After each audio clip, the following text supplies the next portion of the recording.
Hello everyone, my name is Kishore. Today I am going to tell you about filters. The filter concept in servlets is very useful because filter executes before the servlet execution and also after the servlet execution. Because of this feature, we can use filters to do the necessary work before the execution of servlet and also do some work after the execution of servlet. Let me show you a servlet, simple servlet.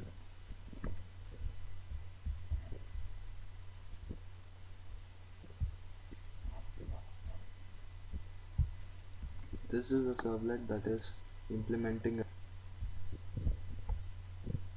Now let me show you the filter itself. Filter is a interface in servlet. So every filter class should implement the filter and object is created to that class which is implementing the filter. So this is the pre-execution of the filter and this is post-execution of the filter.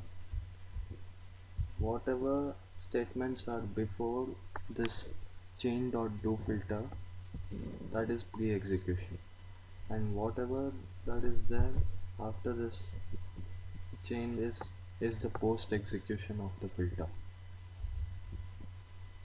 Any number of filters can be assigned to a single servlet. With this we can achieve code reusability.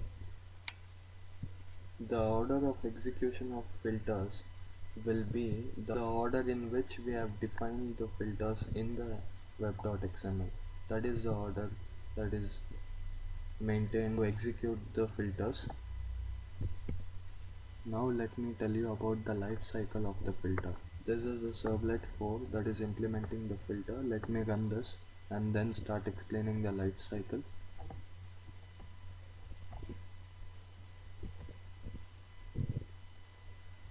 See, here you can see the very first thing that is happening is filter object is created.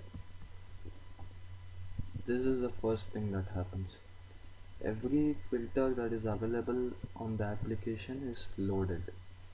Right now there is only one filter available in my application, so that object is loaded. Let's say if there were 2 or 3 filters available in my application, all the filters would have loaded and object would have been created. This is called as auto load on startup.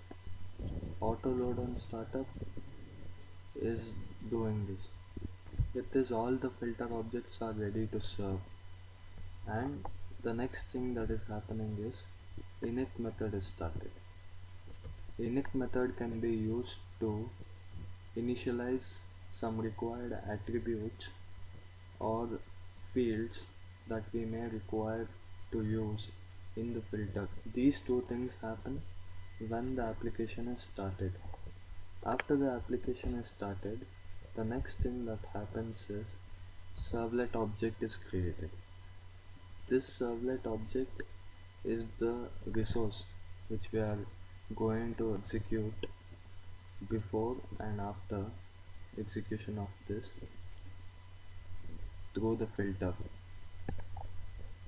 Then after the servlet object is created, the pre-execution of the filter happens through the doFilter method. After the pre-execution, the servlet resource execution. Then after the execution ends, the post-execution of the filter. Here I am running this for the second time, therefore it has continued. Here it is not creating the filter object again. Filter object is already created, so it doesn't have to create the object again and doesn't have to initialize any constants. So directly it is going to the pre-execution, resource execution, and when the resource ends, post execution. And there is no need to create servlet object also because it is already created. It won't create second time, so it directly starts with pre-execution. That is, it executes the doFilter method of the filter. I hope I have helped you enough with the filters. I'll upload few more videos related to filters and other concepts of filter. Thank you.